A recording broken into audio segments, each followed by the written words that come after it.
और आपके अनंत शोभा धाम, अनंत सौंदर्य माधुर्य सौरस्य सौगंध सुधा जलनिधि मुख पंकज का दर्शन करने वाले जो नेत्र हैं हमारे, उन नेत्रों को जिस विधाता ने पलक बना दिया, पलक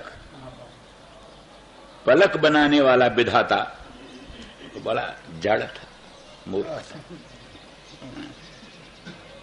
वो अगर सहृदय होता, उसके हृदय में कुछ भी सहृदयता होती तो पलक बनाने की भूल न करता। तो निमेष उन्मेष विवर्जित नयनों से प्रियतम के मुख चंद्र को निहारती, निमेष उन्मेष विवर्जित नयनों से अपने प्रियतम के मुख चंद्र को निहारती, परंतु विधाता ने पलकों को बना करके बाधा डाल दी। पक्ष्म कृदृशाम जड़ उदीक्षताम उदीक्षताम उच्चैर निरीक्षमाणानाम दृशाम पक्षमानि करोति पक्ष्मकृत विधाता जड़। आपके मुखचंद्र को निहारने वाले नयनों को पलक बना करके उनके रसास्वादन में बाधा डालने वाला विधाता जड़ई।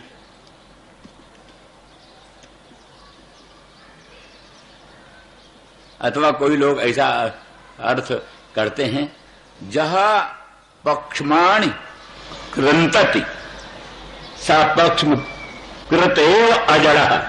अच्छा। जो बुद्धिमान इन पलकों को काट देता है, पलकों को खत्म कर देता है, वही वस्तुतः अजड़ है, रसिक, वही रसिक। क्योंकि भगवान के मुखचंद्र के दर्शन में ये पलक जो है बड़ी बाधा डालते। पहले पलकन हो परिहरो निमेषी। सीता जनक नंदिनी भगवती रामचंद्र राघवेंद्र का मुखचंद्र दर्शन करने लगी तो पलकन हो परिहरो निमेषी, पलकों ने निमेष उन्मेष बंद कर दिया। भयो विलोचन चारु अचंचल, भयो विलोचन चारु अचंचल, मनहु सकुच निमि तजो दृगंचल। चारु विलोचन भगवान के मुखचंद्र को देखते हुए अचंचल हो गए, मानो निमि ने सकुच करके, निमकुल कन्या है, निमकुल कन्या सीता है, अपने प्रियतम को निहार रही है। यहाँ निमिकुल वृद्ध निमि को रहना उचित नहीं, इसलिए हट गए मानो। तो निमि हट गए तो फिर निमि के आधार पर ही तो निमेषोन्मेष चलता है, निमि हट गए तो निमेषोन्मेष बंद हो गया अपने आप। इसलिए निर्निमेष नयनों से भगवान के मुखचंद्र का निहारना संभव हो सका।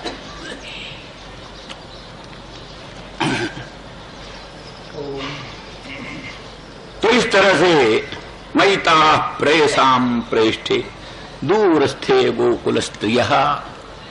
तो गोकुल स्त्रियः, गोकुल की स्त्रियां हैं, स्वभाव से संपूर्ण गोकुल ही अनुराग प्रधान। कहते हैं मथुरा में एक रात्रि निवास करने से प्रेम के अंकुर उत्पन्न हो जाते हैं, प्रेम के अंकुर। फिर वो कभी न कभी फलित प्रफुल्लित होता है। और गंगा तट पर निवास करने से ज्ञान का अंकुर पैदा हो जाता है, ज्ञान का अंकुर। कभी न कभी वो ज्ञान फलित प्रफुल्लित होकर के अपना फल दे देता है। तो गोकुल की स्त्रियां हैं, अनुराग का प्राधान्य इनमें, और इनके लिए जब निमेष उन्मेष का भी विप्रलंब असह्य है, नेत्र के मिचने पर जो होने वाला विप्रलंब वियोग वो भी असह्य है, तो फिर हम मथुरा में रहें, वो गोकुल में रहें, ये तो विप्रयोग अत्यंत असह्य है। इसलिए स्मरंत्योंग विमुह्यंती, हे अंग, आर्त्या, आर्त भरेण संबोधन, माने गोपांगनाओं को संदेश कहते कहते श्री कृष्णचंद्र भी अत्यंत आर्त विवश हो गए, माने विरह पीड़ा से, विरह की पीड़ा से वो स्वयं भी विवश हो करके ए अंग उद्धव, ये उनकी दशा। तो स्मरंत्योंग विमुह्यंती, मेरा स्मरण करती हुई, मेरा चिंतन करती हुई और वो मोहित हो जाती। वही जैसे कहा कि माने प्राप्ति संभावना रहित जो स्मरण, प्राप्ति संभावना सहित जो स्मरण है वो तो आनंददायक है। प्राप्ति की संभावना हो, भगवान मिलेंगे, अवश्य मिलेंगे, शीघ्र मिलेंगे, तो सम्मिलन की जो संभावना, सम्मिलन की संभावना से विशिष्ट जो स्मरण, ये स्मरण तो आनंददायक है।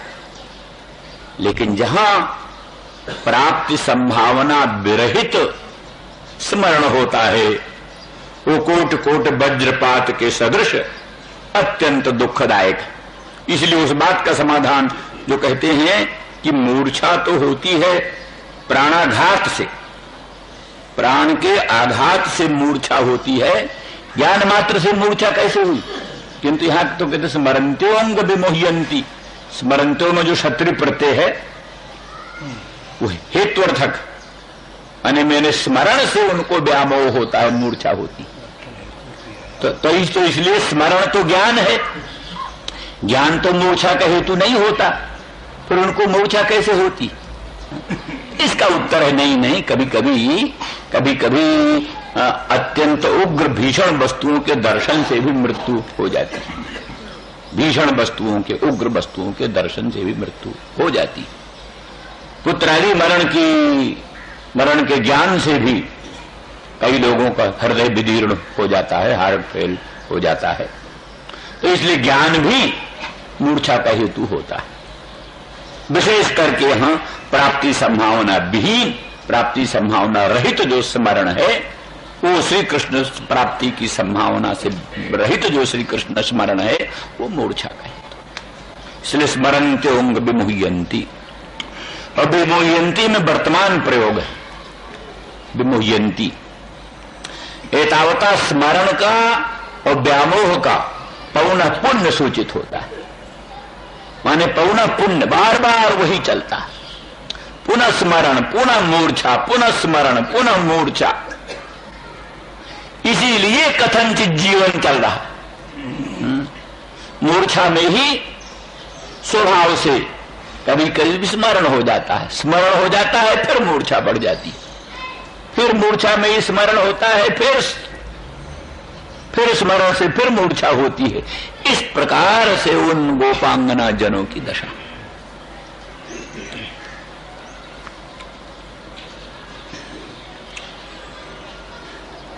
महिता प्रेयसाम प्रेष्ठे दूरस्थे गोकुल स्त्रिय स्मरन्त्योंग विमुह्यंती विरहौत्कंठ विह्वला, विरहौत्कंठ विह्वला। विरह जो है विप्रलंब, अपने प्रियतम का जो विप्रलंब है, वियोग है, विप्रयोग है, उससे जो उत्कंठा, अत्यंत सम्मिलन की उत्कट इच्छा, उत्कट भावना, उसी से विह्वल हो जाती। उनका मन बुद्धि चित्त अपने वश में नहीं रह जाता, विह्वल हो जाती। स्मरन्त्योंग विमुह्यंती विरहौत्कंठ विह्वलाः धारयन्ति कृच्छेन प्राय प्राणान कथंचन। अति कृच्छ से, बड़ी कठिनाई से वो प्राणों को धारण करती, बड़ी कठिनाई से प्राणों को धारण करती। कैसे प्राणों का धारण होता है? तो इसमें भिन्न भिन्न टीकाकारों के अभिप्राय भिन्न भिन्न। कुछ लोग कहते हैं मदीयत्वाभिमान इनमें स्वाभाविक, भगवान मेरे, श्याम सुंदर ब्रजेंद्र नंदन मदन मोहन मेरे हैं तो मुझको अवश्य मिलकर रहेंगे। ये जो सम्मेलन की आशा, बलवती आशा, ये जाते हुए प्राणों को बांध करके फिर रख लेती है। भगवत विप्रयोग जन तीव्र ताप में प्राण जाने लगते हैं, पर वही जो सम्मेलन की आशा है, वो आशा ही प्राणों को बांध कर फिर रोक लेती है, इसलिए फिर जीवित रहती है। इसलिए धारयन्ते कृच्छ्रेण, अति कृच्छ से, बड़ी कठिनाई से प्राणान धारयन्ति, वही आशा। क्या है? नाथ सुनैनन कर अपराधा, बिछुड़त प्राण करई हठ बाधा। सीता भगवती जनक नंदिनी जानकी कहती हैं, मैं जो आपके विप्रयोग जन तीव्र ताप में जीवित हूं, ये मेरा अपराध नहीं है, नयनों का अपराध। ये नयन जो है प्राणों के निकलने में बाधक होते हैं, क्योंकि इनको आशा है कि हमको फिर भगवान के मुख चंद्र का दर्शन होगा, फिर भगवान के पादारविंद की नखमण चंद्रिका का दर्शन होगा, उनकी मंगलमय अंग के अनंत सौंदर्य माधुर्य का रसास्वादन फिर हो सकेगा। इस आसन से, इस आशा से वो नयन प्राण के निकलने में बाधक होते। तो इस तरह से धारयन्ति कृच्छ्रेण। कुछ लोग कहते हैं उनका जो लोकोत्तर प्रेम विशेष है, वो प्रेम विशेष की ही सामर्थ्य है कि जिससे प्राणों को जाने नहीं देता। श्री वल्लभाचार्य ने एक वचन वहां का दिया है, उपनिषद का, तैत्रेय का, अपने उसमें अणुभाष्य में दिया। को हेवान्यात् कः प्राण्यात् जदेश आकाश आनंदो न स्यात्। को हेवान्यात् कः प्राण्यात्, कौन किसी प्रकार की चेष्टा करता, कौन प्राणन करता, कौन चेष्टा करता, यदि ये परमानंद स्वरूप आत्मा भगवान अंदर न होते, गोपांगनाओं के हृदय में यदि अचिंत्य अनंत परमानंद आकाश स्वरूप भगवान हृदय में न होते, तो कौन प्राणन करता, कौन अपानन करता। अर्थात उनके प्राणन अपानन का आधार, जीवित रहने का आधार श्वास प्रश्वास चलते रहने का आधार अनंत आनंद स्वरूप भगवान ही उनकी हृदय में अंतरात्मा में बैठ करके उनकी रक्षा कर रहे हैं, वही रक्षा कर रहे हैं। इसीलिए विराजनता तीव्रताप में वो जल नहीं जाती, भस्म नहीं हो जाती, जीवित रहती हैं। जीवित रहने का एकमात्र मूल आधार है कि वो आकाश स्वरूप अनंत आनंद भगवान उनके हृदय में बैठकर उनकी रक्षा कर रहे हैं।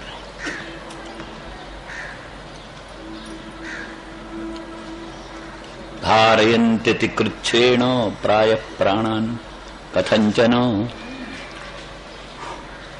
यहां ये भी कहते हैं, क्यों महाराज, ये भी एक पक्ष है। कहते हैं क्यों महाराज, बतलाओ कौन सा कारण है, किस कारण से वो जीवित है। तो लज्जा से कहने में संकोच करते, तो भी अंत में दूसरा मार्ग नहीं है, हेतु बतलाना होगा, कैसे जीवित है, कैसे प्राणों को धारण करती। तो इसलिए हेतु अंत में अगत्या हेतु का निरूपण करते हैं। प्रत्यागमन संदेशैर वल्लभ्यो में मदात्मिका। प्रत्यागमन संदेश, जो प्रत्यागमन संदेश है, मैं पुनः शीघ्र ही ब्रज में आऊंगा, ये जो मेरे संदेश हैं, वही उनके जीवन के मूल है। माने कहने का मतलब यह है कि अभी तक तो उद्धव जानते कि हम ही को पहला संदेश देने वाले भेज रहे हैं। पहले संदेश हम ही हमारे द्वारा भेज रहे हैं, इसलिए नहीं कहना चाहते थे, लेकिन हेतु विशेष कहना पड़ा। कथम प्राणान धारयन्ति, तो दूसरा हेतु कुछ नहीं, प्रत्यागमन संदेश ही, हमारे जो प्रत्यागमन के संदेश हैं, मैं शीघ्र आऊंगा, आप चिंता न करो, अवश्य आऊंगा। ये जो प्रत्यागमन के संदेश हैं, और संदेश और माने बहुवचन माने अनेकानेक संदेश मैं भेज चुका उनको, इसलिए वो जीवित। प्रत्यागमन संदेश ही, उसी प्रत्यागमन संदेश से वो जीवित है, वही उनके आशा का संबल है। उसी मेरे प्रत्यागमन संदेश से उनका आशा संबल बढ़ता है, उसी आशा संबल से वो जीवित है। इसलिए उसमें अगर किंचन मात्र भी विलंब हो जाए, संदेश में किंचन मात्र विलंब हो जाए, विलंब की शंका होने से ही उनके प्राणों को संकट उपस्थित हो जाता है। अब वस्तु स्थिति यह है कि लौकिक दृष्टि से तो ये सब एक खेल है, कुछ नहीं, लेकिन जो उस ऊंची स्थिति को समझते हैं, भगवान अनंत कोटि ब्रह्मांड नायक परमात्मा हैं, अशरण शरण कारण अकारण करुण करुणा वरुणालय, सर्व प्राणी पर प्रेमास्पद भगवान हैं। उनके दर्शन से, स्पर्शन से, चिंतन से, स्मरण से ही प्राणी का कल्याण होता है। प्राणी उनका नाम लेता है, इतने ही से कल्याण हो जाता है। स्मरण ना भी हो, स्मरण ना हो, ध्यान ना हो, साक्षात्कार ना हो, संस्पर्श ना हो, केवल उनका मधुर मनोहर मंगलमय नाम ही कान में आ जाए तो भी प्राणी का बेड़ा पार हो जाता है। जन्म कर्म च में दिव्यमेवं जो वेत्ति तत्वतः त्यक्त्वा देहम पुनर्जन्म नैति मामेत सोर्जुनो। जो भगवान के दिव्य जन्म कर्म का मनन करता है, चिंतन करता है, वो जन्म कर्म के बंधनों से विनिर्मुक्त होकर भगवत भाव को प्राप्त हो जाता है। इन सब ऊंचे सिद्धांतों को जो समझते हैं, उनके लिए ये स्थिति गोपांगनाओं की बड़ी उच्च स्थिति है। वैसे तो साधारणतया सभी अपने पति पुत्र के विप्रयोग में तो रोता धोता है, विलाप करता है, कोई खास बात नहीं। लेकिन सांसारिक वस्तुओं के संयोग वियोग में संतप्त और प्रविष्ट होना, ये तो अनादिकाल से प्राणियों में चल रहा है।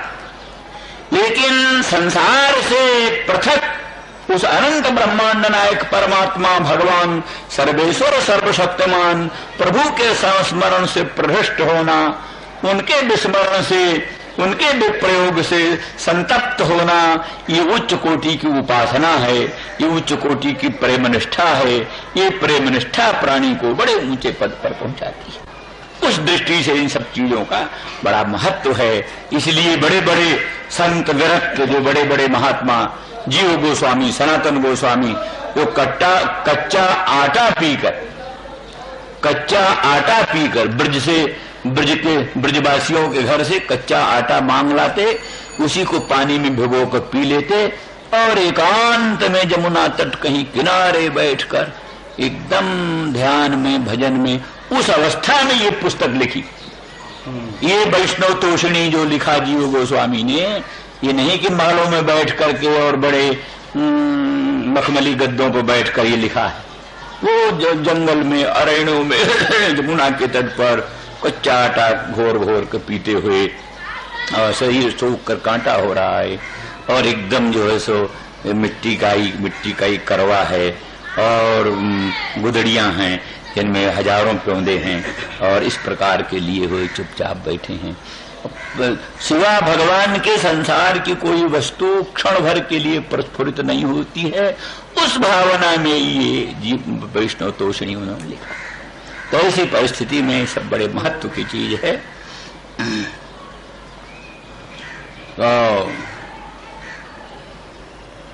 प्रत्यागमन संदेशैर्बल्लभ्यो में मदात्मिका।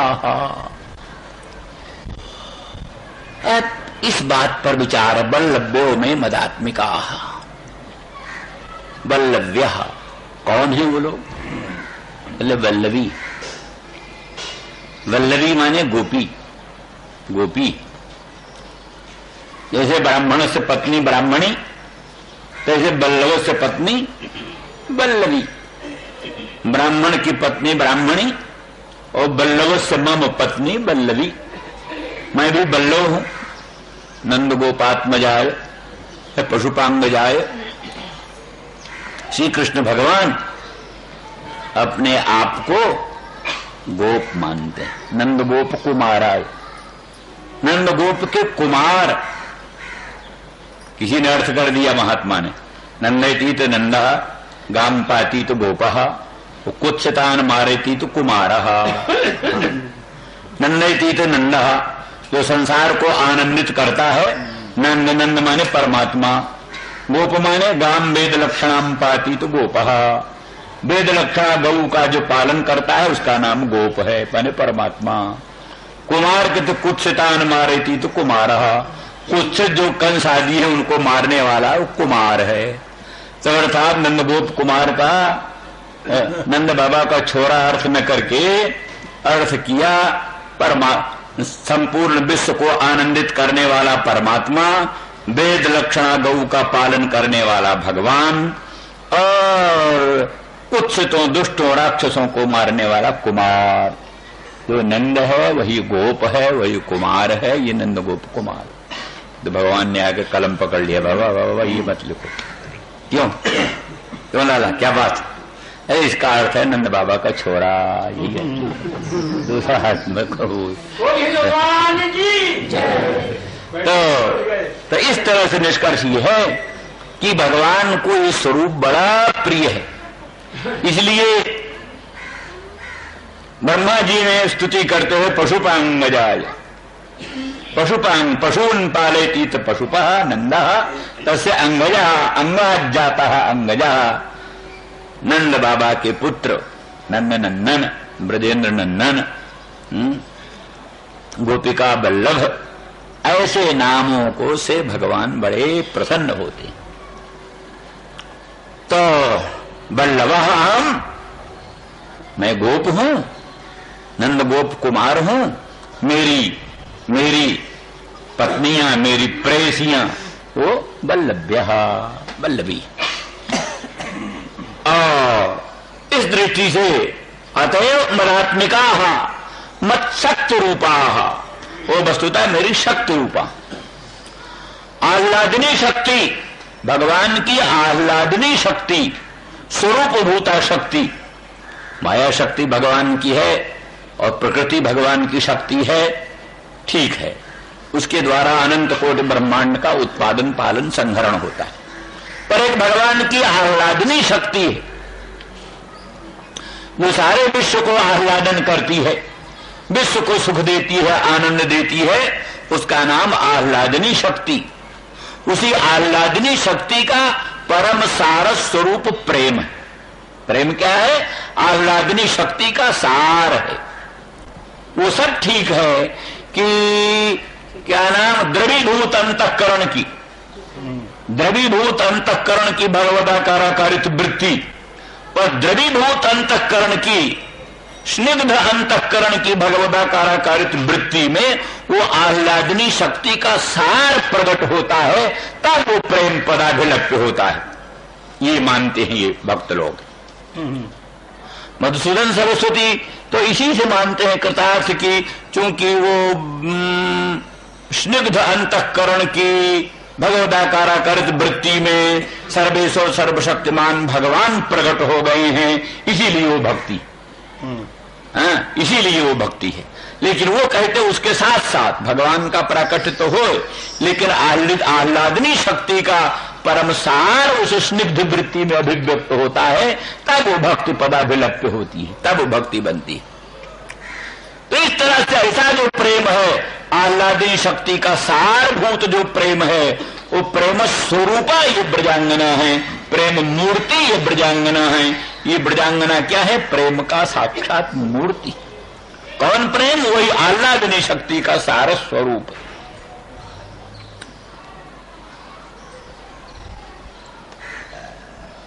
इसलिए उसी प्रेम में भगवत शक्ति स्वरूपा है। और विशेषता एक बात बतलाई कि जो स्वयं भगवान है, आह्लादनी शक्ति के अधिष्ठान, इनकी रसरूपता की विशेषता यह है कि आह्लादनी शक्ति का जो आधार है, मैं सर्वेश्वर सर्वशक्तिमान कृष्ण, जो आह्लादनी शक्ति का आधार है, इनमें वो चमत्कार है कि हमारे मन को भी आकृष्ट कर लेती, हमारे मन को भी आकृष्ट करती। चमत्कार ये माना जाता है कि जोगींद्र मुनींद्र अमलात्मा परमहंसों का मन भगवान में क्यों खींचता, ये प्रश्न। जो आत्मा राम है, आत्मा रामाश्च मुनयो निर्ग्रंथा क्रमे कुर्बंत हेतु किम भक्तिम। यहाँ प्रश्न है, जो आत्मा राम है, आत्मा में ही असमन्तात निरंतर रमण करते हैं, वो आत्मा राम है। और निर्ग्रंथ है, जिनकी अन्योन्याध्यास रूप ग्रंथि खुल गई है, टूट गई है, वो ग्रंथि शून्य अन्योन्याध्यास रहित जो आत्मा राम महामुनीन्द्र जोगींद्र हैं, उन लोगों का प्रेम भगवान में क्यों होता है? बिना प्रयोजन की किसी की प्रवृत्ति होती नहीं, कहीं प्रयोजन उनका कुछ है ही नहीं। लोग ऐसा पुत्र ऐसा वित्त ऐसा से विनिर्मुक्त है, मुक्त है इसलिए मोक्ष भी नहीं चाहिए, मुक्त है इसलिए मोक्ष भी नहीं चाहिए, संसार की कोई वस्तु चाहिए नहीं, तो आखिर भगवान के भजन में क्यों प्रवृत्त होते हैं आत्माराम? तो वहां उत्तर दिया है कि भगवान में कोई लोकोत्तर चमत्कार है। आत्मा राम चित्ताकर्षकत्व एक गुण, आत्मा रामों के चित्त को भी आकृष्ट कर लेना ये खास भगवान का गुण है। जैसे चुंबक का एक गुण है कि शुद्ध लोहे को खींच लेता, चुंबक का गुण है कि शुद्ध लोह को आकृष्ट कर लेता है, ऐसे भगवान का स्वभाव है कि आत्मा राम महामुनीन्द्र जोगींद्रों के मन को आकृष्ट कर लेते। तो अब यहां उससे भी बड़ी बात है, भगवान ने तो आत्मा राम जोगींद्र महामुनीन्द्रों के मन को आकृष्ट कर लिया, पर गोपांगनाओं ने तो भगवान का मन जो पूर्ण, इतना आत्माराम कौन होगा? भगवान से बढ़कर आत्माराम कौन होगा? भगवान के अनुग्रह से दूसरे लोग आत्माराम बनते हैं। आत्माराम आप्त काम, पूर्ण काम, परम निष्काम जो लोग बनते हैं भगवान के अनुग्रह से। भगवान कृपा दृष्टि से जिसकी ओर निहार दे वही आत्माराम बन जाता है, वही पूर्ण काम आप्त काम बन जाता है। रमा बिलास राम अनुरागी सजत बमन इव नर बड़ वो बड़भागी नर रमा बिलास को बमन के तुल्य त्याग देता है। जैसे उद्गीर्ण अन्न को प्राणी उपलाई आए हुए उद्गीर्ण अन्न को जैसे बमन को त्याग देता, उसकी ओर निहारता भी नहीं, कैसे रामानुरागी प्राणी रमा बिलास को ऐसे क्या ना घृणा की दृष्टि से देखता है, उस ओर निहारना भी नहीं चाहता। तो ये जो संसार से वैराग्य होता है, आप्त कामता, आत्मारामता, पूर्ण कामता बनती है प्रभु के अनुग्रह से। तो जिसके अनुग्रह से दूसरे आत्माराम बनते हैं, वो भगवान कितना आत्माराम है इसका तो कहना ही क्या। उस परम आप्त काम, पूर्ण काम आत्माराम भगवान के मन को भी जो आकृष्ट करने में समर्थ हुई, उनकी लोकोत्तर महिमा को कौन वर्णन करे। इस दृष्टि से मदात्मिका वो अहमेव आत्मा या सामता मदात्मिका, मैं ही हूं आत्मा स्वरूप जिनका, वे मदात्मिका, मेरे स्वरूप।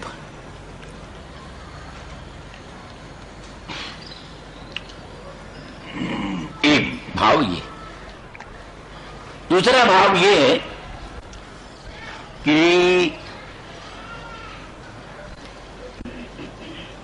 वो भाव श्री वल्लभाचार्य बोलते हैं कि पहले तो एक विश्वनाथ चक्रवर्ती बोलते हैं, उनकी बात कह लें। वो कहते हैं कि वल्लभ्य कहने से ये सूचित है कि वल्लभ जो गोप हैं, गोपांगना, गोपांगना, गोपसी मंत्रिनी, वो गोपसी मंत्रिनी है।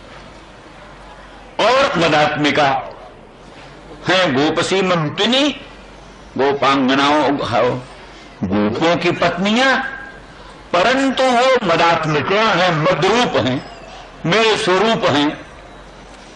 अपना स्वरूप मुझ में निवेदन करके मेरा रूप बन गई।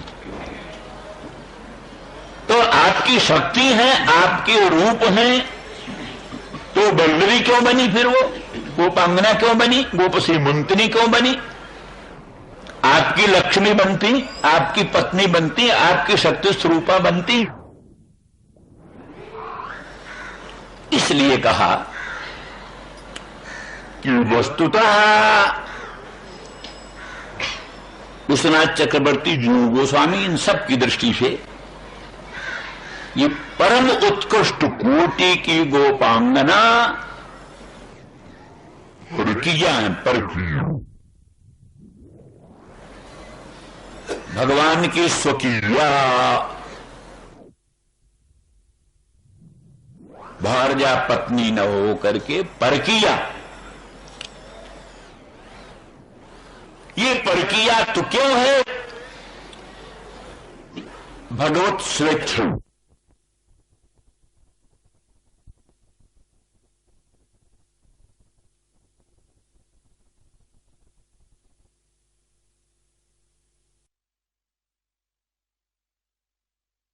में प्यार करे, कोई सिखाता है, कोई उपदेश करता है, स्वाभाविक।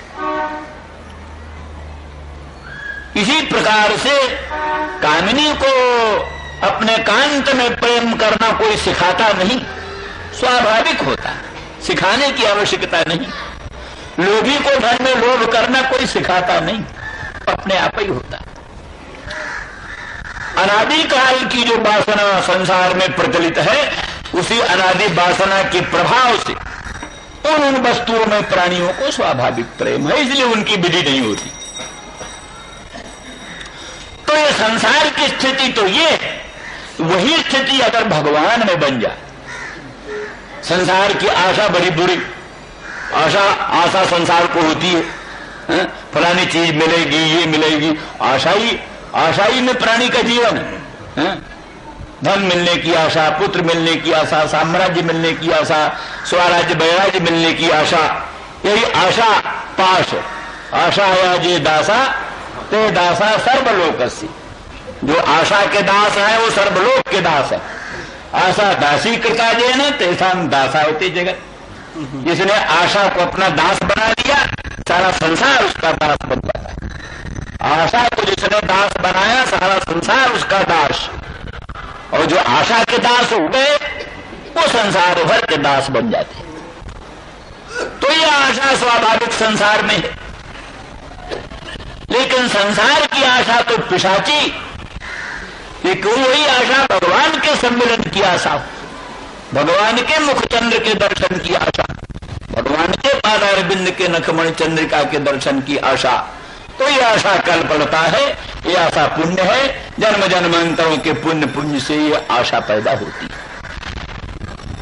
इन सब दृष्टियों से कहने का अभिप्राय ये है कि जैसे किसी परकिया कामिनी को अपने प्रियतम कांत में सुदृढ़ अनुराग होता है और नाना प्रकार के बंधनों को अतिक्रमण करके जत्र निषेध विशेषः जाच मिथो दुर्लभता, जहां विशेष निषेध होता है और जहां परस्पर दुर्लभता होती है, सम्मेलन में अनेक प्रकार के प्रतिबंध होते हैं, वहीं उत्कट प्रेम का प्रवाह प्रकट होता है। जैसे नदी के प्रवाह को रोकने का यत्न करने पर वो नदी और उत्कट रूप में बंधन को तोड़कर आगे बढ़ती है। इसी प्रकार से अनादिकाल से गोपांगनाओं में ये परकीयात्व की प्रतीति अनादिकाल से है, लेकिन केवल प्रतीति मात्र है। इसलिए भागवत में वर्णन किया है, मन्यमाना स्वपार्श्वस्थान स्वान स्वान दारान ब्रजौकसः नासूयन् खलु कृष्णाय मोहितास्तस्य माया। इसमें रासलीला हो रही थी तो गोपांगना भगवान श्याम सुंदर ब्रजेंद्र नंदन कृष्णचंद्र की रासलीला में थी। दो गोपों को असूया होती, ये गोपांगना कहाँ गई थी, कहाँ थी, रात्रि में कहाँ थी। तो इस तरह से किन्हीं गोपों ने कोई असूया नहीं किया। क्यों? अपने अपने दाराओं के पास ही देखा, सबकी पत्नियां गोपों की उनके पास थी।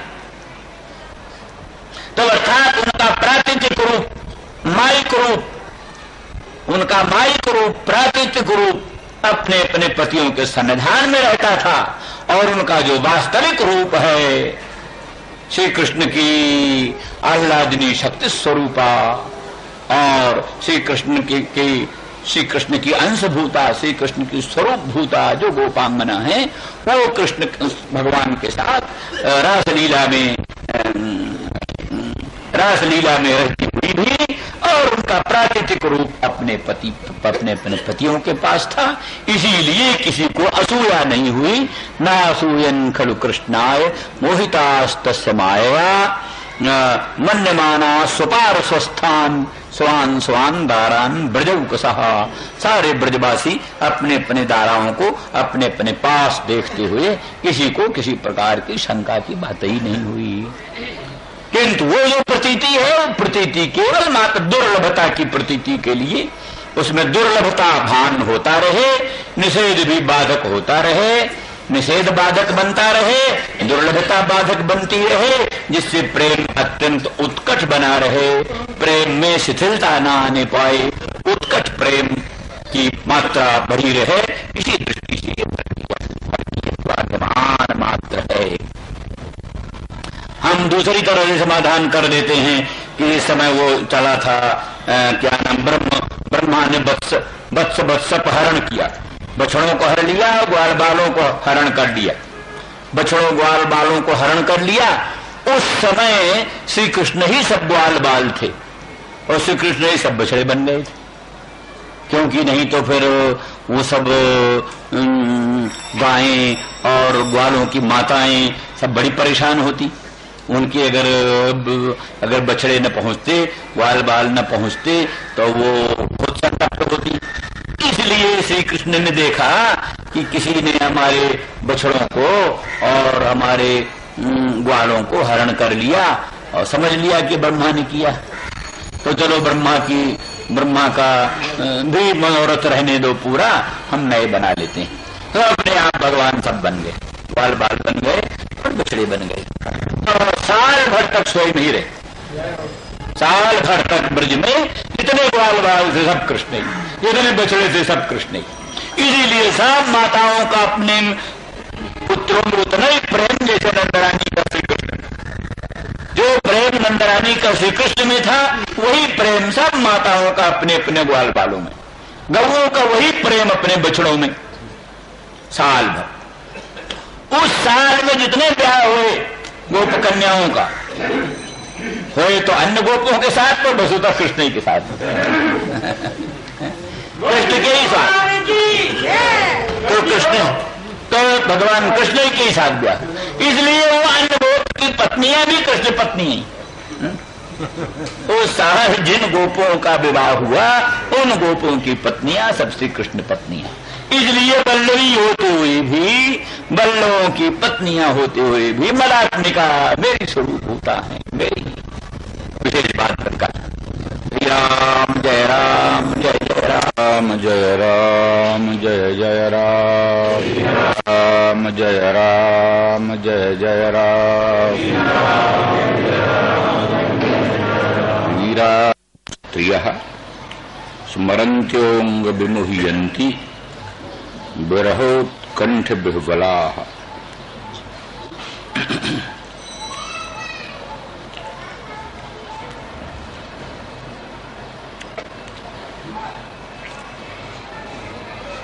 अति कृच्छ से गोपांगना भगवान श्री कृष्ण उद्धव जी को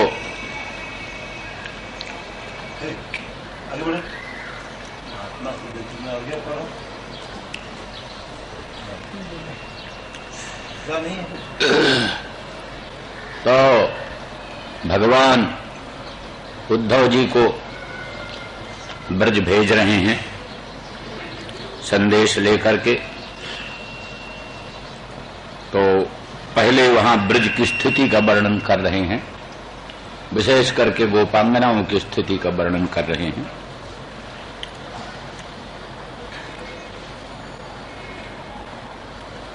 प्रयाणों में जो परम प्रयाण उनके सर्वस्व मैं वो दूर हूं, दूर होने के कारण और उनका स्मरण करती हुई वो बार बार व्यामोह को प्राप्त होती हैं और श्री कृष्ण के विरह से जनित जो उत्कंठा, उस उत्कंठा से बेबल होती, कथनचित प्राणों को धारण करती प्रत्यागमन संदेशों से। यही एक उनके जीवन का आधार है, भगवान के प्रत्यागमन का संदेश। भगवान आएंगे, मिलेंगे, ये आशा, इस प्रत्यागमन संदेशों से आशा बंधती है। आशा बंधने से जीवन रहता है सुरक्षित।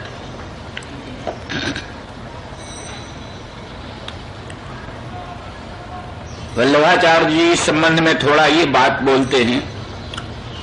मानो ये शंका की जाती है कि जो प्रेयसी जनों को संदेश भेजने के लिए किसी पुरुष को भेजना अनुचित है, स्त्रियों में संदेश लेकर के किसी पुरुष को भेजना अनुचित है।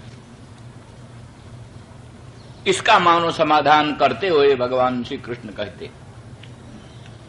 कि उद्धव, आप तो हमारे परम अंग हो, आप में संदेह का कोई अवकाश नहीं। पीछे उद्धव का लोकोत्तर महात्म्य वर्णन कर दिया गया कि वो भगवान के परम प्रेष्ठ हैं, भक्त हैं और एकांती भक्त हैं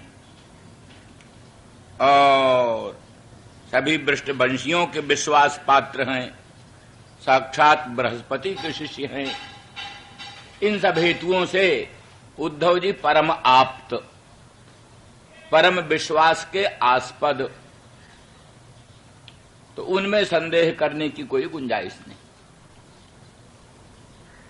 इसलिए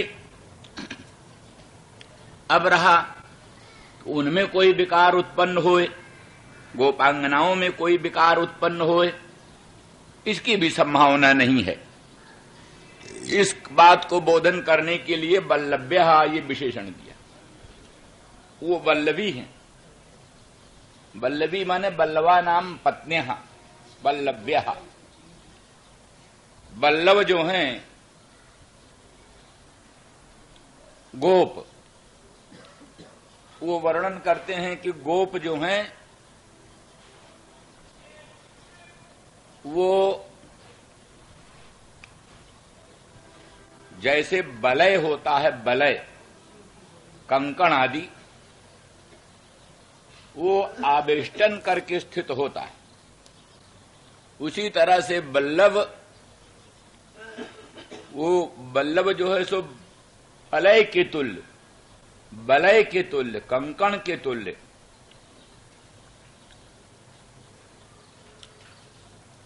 आवेष्टित करके लोकोत्तर सुखदान में निरंतर संलग्न रहते हैं।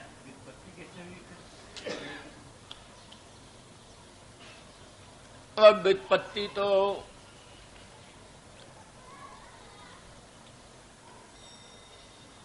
गुणादेव बहुलम ये सब काम को सिद्ध कर देता है, कोई काम बाकी नहीं रहता। इसलिए वल्ल का जो क्या नाम, बलय के स्थान में ला के स्थान में द्वित्व हो गया, या के स्थान में वाह हो गया, गुणादेव बहुलम से सब बन जाता है। तो इसलिए बलय इव संवेष्ट अवस्थिता, माने अत्यंतम कामिनः ते प्रतिक्षणम स्वसुंदरी ही बलयवत आवेष्ट संस्थिताः निरंतरम तासाम सुखदाने संलग्नाः। अर्थात बलय के तुल्य अपनी पत्नियों को आवेष्टित करके स्थित हैं, निरंतर उनको सुख देने में संलग्न रहते हैं। तो जब उन बल्लवों को त्याग करके वो वल्लवियां मत परायणा हो गईं, तो फिर अन्यत्र उनकी अभिरुचि, अन्यत्र उनकी प्रवृत्ति, अन्यत्र किसी प्रकार का विकार उनके मन में हो ही नहीं सकता। इस अभिप्राय से वल्लभाचार्य की व्याख्या है। वल्लभाचार्य कहते हैं बलयवत संवेष्टित करके उनके पति उनकी सुरक्षा करते हैं और सुरक्षित रखते हैं, लोकोत्तर आनंददान में प्रतिक्षण संलग्न रहते हैं। तो इतने सुखदाता अपने बल्लवों को परित्याग करके सर्वथा श्री कृष्ण परायण हो गई, श्री कृष्ण स्वरूपा हो गई, तो उनका अन्यत्र प्रवृत्ति संभव नहीं। और इसकी सुस्पष्ट इस अभिप्राय का, उनका शब्द तो ये है उनका, लेकिन उसका अभिप्राय हम अपनी दृष्टि से बोलते हैं। जैसे व्यवहार में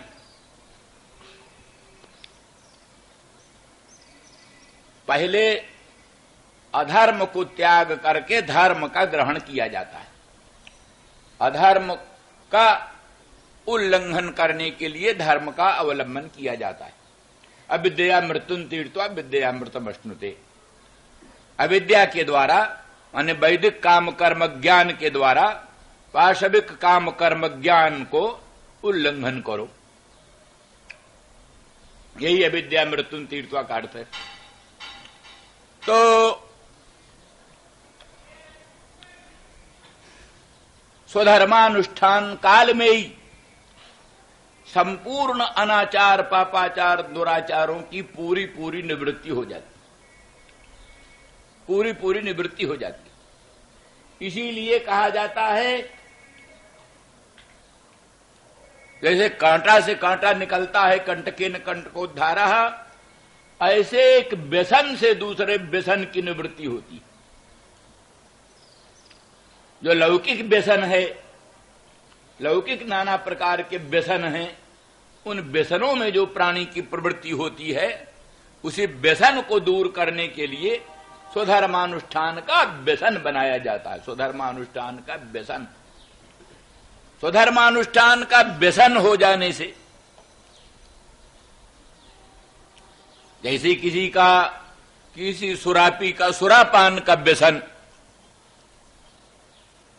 जैसे किसी जुआरी का जुआ खेलने का व्यसन,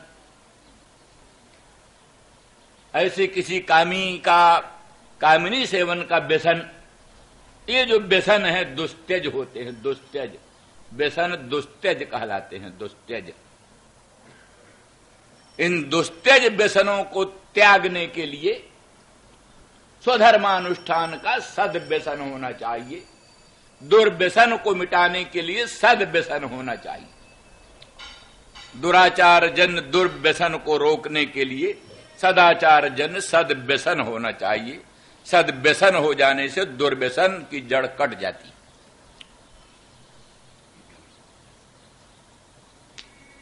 तो ये उद्धव ने अपने अनुभव में कहा है, जा दुस्त्यजम स्वजन मार्ज पथंच हित्वा भेजुर्मुकुंद पदवीम श्रुतिभिर्विमृग्याम आसामहो चरण रेणु जुषा महंस्याम। इन ब्रजसीमंतनी जनों के चरणारविंद का रज स्पर्श करने वाले जो वृंदावन धाम के तरुगुल मलता औषधि, इनमें से मैं कोई एक हो जाऊं, ऐसी कामना उद्धव करते। वृंदावन धाम के तरुलता गुल्म औषधि, इनमें से कोई एक मैं बन जाऊं। क्यों? बोले ये गोपांगना जनों के पाद पंकज रज को स्पर्श करने वाले हैं, सेवन करने वाले। गोपांगना इधर उधर चलती हैं तो उनके चरणारविंद से रज उड़कर इन सब पर पड़ता है, तो ये इतने पवित्र हो रहे हैं कि इनमें से अगर हम कोई हो जाएं तो धन्य धन्य हो जाएं। कहते हैं नारद के चरणारविंद के स्पर्श की कामना करो, वशिष्ठ विश्वामित्र के चरणारविंद के स्पर्श की कामना करो। अरे स्वयं अपने ब्रजेंद्र नंदन श्याम सुंदर मदन मोहन के पादारविंद के संस्पर्श से भी वस्तुओं में कुछ होने की इच्छा करो। गोपांगनाओं में क्या विशेषता, तो उनकी विशेषता वर्णन करते हो यही कहते, जा दुस्त्यजम स्वजन मार्ज पथंच हित्वा। इन्होंने दुस्त्यज स्वजन और दुस्त्यज आर्ज पथ को त्याग करके मुझे आश्रय क्या ना भगवान का आश्रय किया। दुस्त्यज स्वजन और दुस्त्यज आर्ज पथ का त्याग करके उन्होंने भगवान का आश्रय किया। यही मर्म है। दुस्त्यज स्वजन किसको होता है? स्वजन दुस्त्यज किसको होता है? आर्ज पथ दुस्त्यज किसको होता है? जो परम सदाचारी, जिसको आर्ज पथ के अनुसरण का सद्व्यसन हो गया, पातिव्रत धर्म पालन का सद्व्यसन हो गया, आर्ज पथ पर चलने का सद्व्यसन हो गया। जैसे दुराचार का दुर्व्यसन होता है, ऐसे सदाचार का सद्व्यसन हो गया। तो सद्व्यसन हो जाने से एक व्यसन से दूसरा व्यसन कटता है। तो पातिव्रत धर्म के पालन का जो सद्व्यसन, वैदिक धर्म पर चलने का जो सद्व्यसन,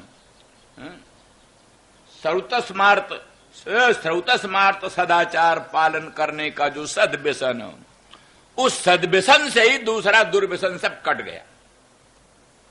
अब उस अब हुआ उनके लिए आर्य पथ दुस्त्यज।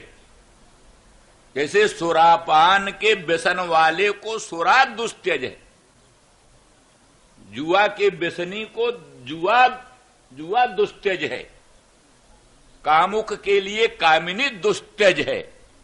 ऐसे ही गोपांगनाओं को आर्ज पथ दुस्त्यज है और स्वजन दुस्त्यज है।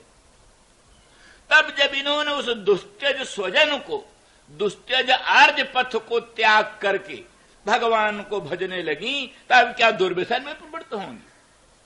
क्या अब उनके दुराचार में प्रवृत्ति होगी? वो तो कल्पना भी नहीं की जा सकती, क्योंकि दुराचार का दुर्व्यसन तो सदाचार सद्व्यसन होने से कट गया, एकदम खत्म हो गया। इसलिए ये तो सीढ़ी के बाद सीढ़ी, सीढ़ी के बाद सीढ़ी, ऊंचे चढ़ते चढ़ते चढ़ते तो जब अंतिम सीढ़ी सदाचार का सद्व्यसन उसको छोड़ेंगी तो साक्षात पर ब्रह्म भगवान में प्रतिष्ठित होंगी, इधर उधर नहीं भटकी, भगवत प्रतिष्ठित होगी। इसीलिए कहा है धर्मम अधर्मंच उभे धत सत्यानृते त्यज उभे सत्यानृते त्यक्त्वा जेन त्यजस तत्यज। अनृत छोड़ो, काहे के द्वारा अनृत छोड़ोगे? सत्य के द्वारा। सत्य को मजबूती से पकड़ करके अनृत का परित्याग करो, अधर्म का त्याग करो। किससे? धर्म को मजबूती से पकड़ करके, धर्म को मजबूती से पकड़कर परम धर्मनिष्ठ, परम धर्म का सद्व्यसन बना करके अधर्म को परित्याग कर दो, सत्य का सद्व्यसन बना करके अनर्थ का परित्याग कर दो। फिर उस सत्य को त्याग कर भगवान में प्रतिष्ठित हो। ये नहीं कि सत्य को त्याग कर अनर्थ में लौट जाओ, ये नहीं कि धर्म को त्याग करके अधर्म में लौट जाओ। जब अधर्म का त्याग पहले ही हो चुका साधन दशा में ही, तो सिद्ध दशा में तो धर्म त्याग करके सर्वातीत अखंड अनंत स्वप्रकाश भगवान में ही प्रतिष्ठित हुआ जाएगा। अधर्म में उसकी किसी प्रकार से परावृत्ति की संभावना ही नहीं। इस दृष्टि से तो दुस्त्यजन स्वजन, माने का नाम दुस्त्यज स्वजन, दुस्त्यज आर्त पथ को त्याग करके इन्होंने भगवान को भजा है। इसीलिए इनकी लोकोत्तर महिमा, इसलिए इनके चरणारविंद के रज को स्पर्श करने वाले तृण गुलमलता औषधियों में कोई एक हम बन जाए तो अपने को धन्य धन्य माने। ये उद्धव जी का अनुभव, उनकी भावना। तो उस दृष्टि से आया कि वो बल्लभी जब अपने परम प्रिय, परम स्वजन, दुस्त्यज स्वजन, दुस्त्यज पति बल्लभ, जो को उनके परम सुख देने वाले, दिन रात उनके सुख देने में संलग्न रहते हैं, परम प्रिय हैं, और ये भी परम पतिव्रता हैं, परम साध्वी सती हैं, और उनके सेवन में तत्पर रहीं, और उनको पातिव्रत धर्म पालन का महान सद्व्यसन हो गया था। उस सद्व्यसन को, उसको भी छोड़ करके जब मेरे में प्रतिष्ठित हुई, तो फिर अन्यत्र किसी भी दुर्व्यसन में, किसी भी दुर्व्यसन में उनकी प्रवृत्ति की संभावना। फिर उद्धव से प्रभु, उद्धव का प्रश्न है कहीं मेरा ही मन डगमगाया जाए। मान लिया वो बहुत ठीक हैं, गोपांगना बहुत ठीक हैं, पर कहीं मेरा ही मन डगमगाया जाए। तो महाराज आप मुझे भेज रहे हो उन औरतों में, वृद्ध सीमंतनी जनों में, इनका लोकोत्तर महात्म्य है, अनंत सौंदर्य है, अनंत माधुर्य है, लोकोत्तर चमत्कार है, लक्ष्मी भी जिसके सामने फीकी पड़ती हैं, उनके सामने जाकर कहीं हमारी मन डगमगाए जाए। तो बोले मदात्मिका, मदात्मिका, मदात्मिका का अर्थ ये हुआ अहम एव आत्मा या सामता मदात्मिका, उनकी आत्मा तो मैं ही हूं। इसलिए अगर तुम्हारा मन उनमें जाएगा तो क्या ब्रह्माकाराकार वृत्ति तुम्हारी हो जाएगी। उन गोपांगनाओं में तुम्हारी बुद्धि जाएगी तो क्या भगवदाकाराकार तुम्हारी बुद्धि हो जाएगी, क्योंकि उनकी आत्मा तो हम ही है, हमारे से भिन्न उनकी आत्मा नहीं, हम ही है। तो इसलिए जब उनमें तुम्हारी बुद्धि जाएगी तो केवल भगवत बुद्धि होगी, भगवत बुद्धि होगी। ये चमत्कार है। सुना है ना कि वो ये रावण सीता को प्राप्त करने के लिए राम बन गया। देखा ये किसी तरह से बस में नहीं आती, किसी तरह से बस में नहीं आती। राम राम राम का निरंतर चिंतन करती रहती है। चलो रामे बन, राम बन। ये सलाह जो है कुंभकर्ण ने दिया, तू राम क्यों नहीं बन गया? अरे बोले तुमको जो कुछ करना है करो, मैं राम भी बनकर देख लिया। तो फिर क्या हुआ? मैं जैसे राम बनता हूं, दुनिया की स्त्रियां मां बहन बेटी दिखाई देती, संसार की सब स्त्रियां मां बहन बेटी दिखाई देती। काम वासना ही खत्म हो जाती है, दुर्वासना ही खत्म हो जाती है। मां बहन बेटी की बुद्धि सर्वत्र होती, दूसरी कोई बुद्धि ही नहीं होती। इसलिए राम बनने से भी काम नहीं चला, इत्यादि इत्यादि।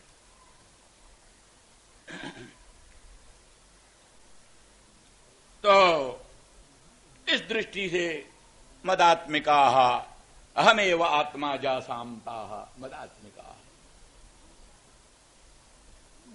वैसे तो बहुब्रीही में क हो ही जाता है, लेकिन फिर भी अनुकंपायाम का जो है ये मदात्मिका, अर्थात वो मेरी आत्मा और मुझे अपने से अधिक वो अनुकंपनीय, अपने में जितना प्रेम होता है, मुझ वासुदेव श्री कृष्णचंद्र परमानंद कंद मदन मोहन को अपने आत्मा में जितना प्रेम होना चाहिए उनसे भी अत्यधिक प्रेम उनमें, उनसे भी अत्यधिक प्रेम उनमें है। इसलिए मेरी आत्मा से भी वो अधिक अनुकंपनीय है, इसलिए वो मेरी आत्मस्वरूपा है। और उनके दर्शन से तुम कृतकृत्य हो जाओगे उद्धव, धन्य धन्य हो जाओगे। जाओ, जरूर जाओ।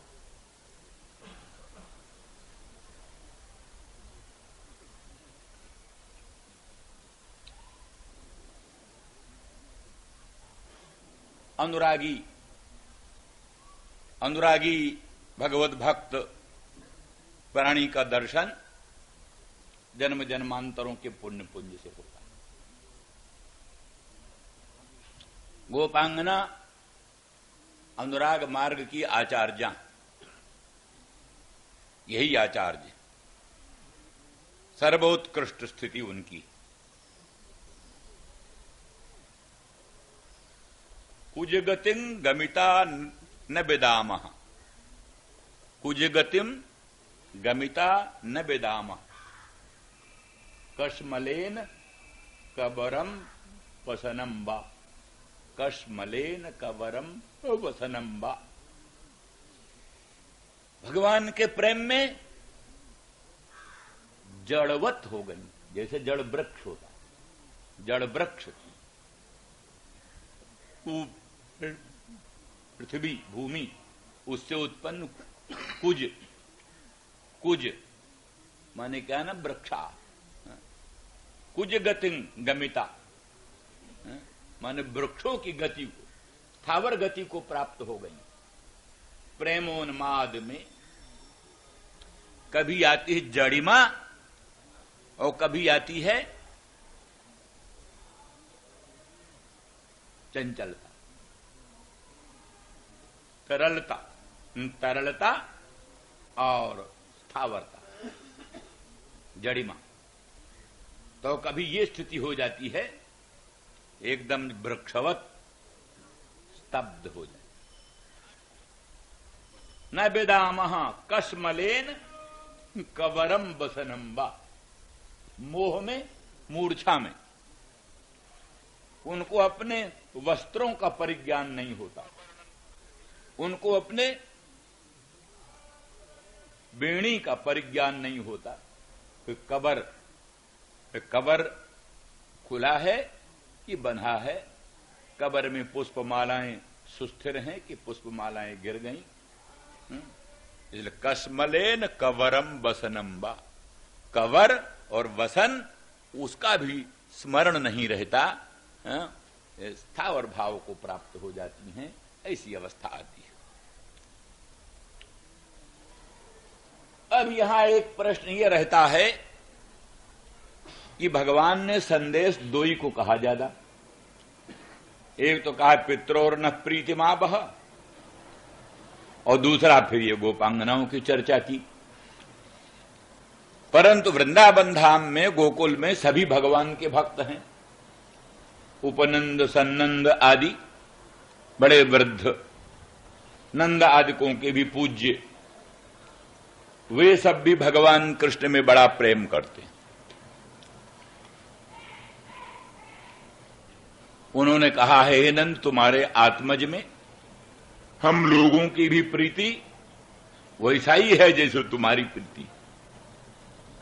इसमें काली नाग के नाथने के लिए भगवान काली हृदय में प्रवेश करते हैं, तो जितने स्त्री पुरुष ब्रज के सभी मरण के लिए उद्यत हो गए, और ग्वाल बाल पशु पक्षी सभी श्री कृष्ण विरहजन तीव्र ताप में संतप्त होकर के मरणोद्यत हो गए। और ब्रह्मा जी ने कहा ही है, ऐसां घोष निवासिनाम उत भवान किंदेव राते तिनस चेतो विश्व